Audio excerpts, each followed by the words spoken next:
Hello, this is Ray. I know it's been a long time since I've posted, well, not necessarily a long time, but it's been a bit.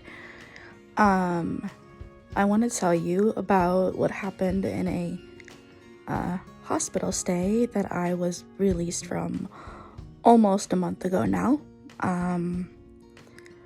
I had gone in for what we thought was pneumonia, and I had a fever that wasn't going away. I had been dealing with like pneumonia stuff for like a month, or what we thought was pneumonia, that just wasn't responding to antibiotics. And so I went in and did not think they were going to admit me because my local ER usually doesn't. And so they did a CT of my chest and found bilateral nodules on my lungs, and they admitted me because of that. And then once I was admitted, they took blood cultures from my arms, and they were positive for Staphylococcus epidermidis or something. Basically, bacteria found on the skin was in my bloodstream. And we're pretty sure that because I had a single lumen line that I was doing everything through TPN, IV meds, IV fluids, blood draws, there were so many connects and disconnects that there was higher risk of contamination. So then the infection was treated. They tried vancomycin. I got red man syndrome from that, so they switched me to daptomycin, and I did okay with that one. Yeah, my mast cells did like to play up. While I was there, I reacted to whatever they used to wash the sheets in. I'm not really sure what that is, but it's supposed to have no scents and no dyes in it, but my body was like, no. I was on my IV Benadryl and IV Zofran while I was there.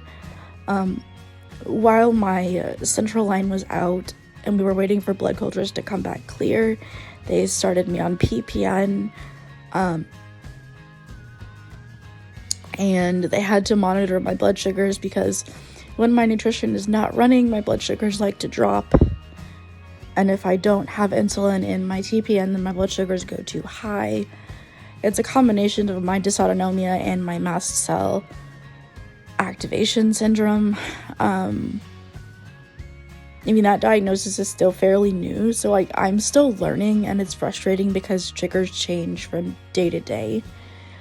And so then the infectious disease doctor comes in, and they do blood tests to test me for different fungal infections in my lungs, and it turns out I have histoplasmosis. Now that infection,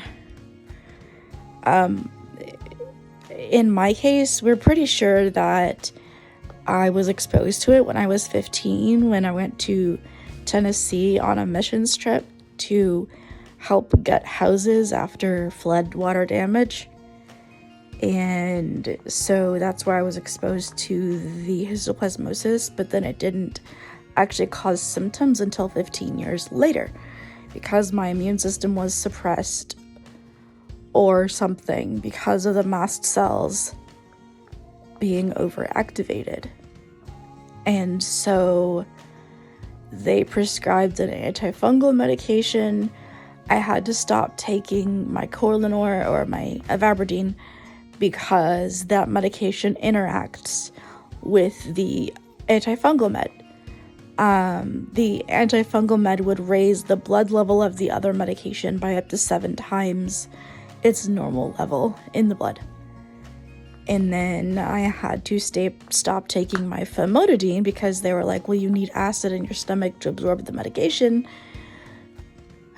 But the famotidine is a histamine blocker for me, and so I had my TPN doctor add it as a TPN additive. So I just add it to my TPN when I set it up. And while I was there, I got a double lumen power line.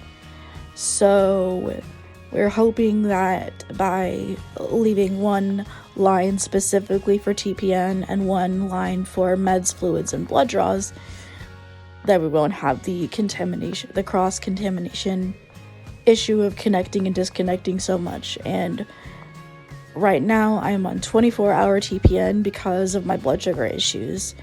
I can't afford to pay for the glucose sensors that I would need to monitor my blood sugar. Because of my having no vision, I cannot use a glucose meter even if it talks, because I can't see where to put the blood on the test strip, or I smear the sample before it gets to the strip.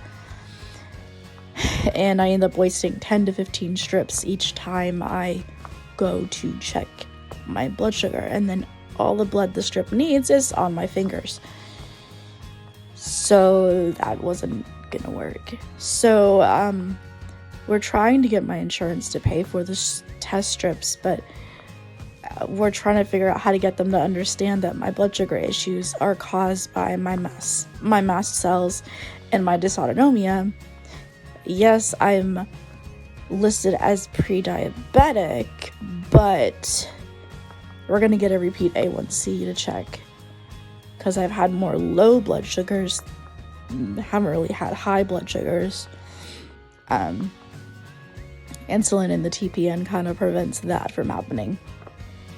And it's very minuscule. It's only like 7 units of insulin in the TPN. But I have a double lumen power line. One line is purple and one line is red. And so yeah, that's what happened at the hospital. If you have any questions, comment them down below. And if you are new here, please subscribe and give the video a thumbs up. I love all of you and appreciate each and every one of you. Thanks for watching. Bye.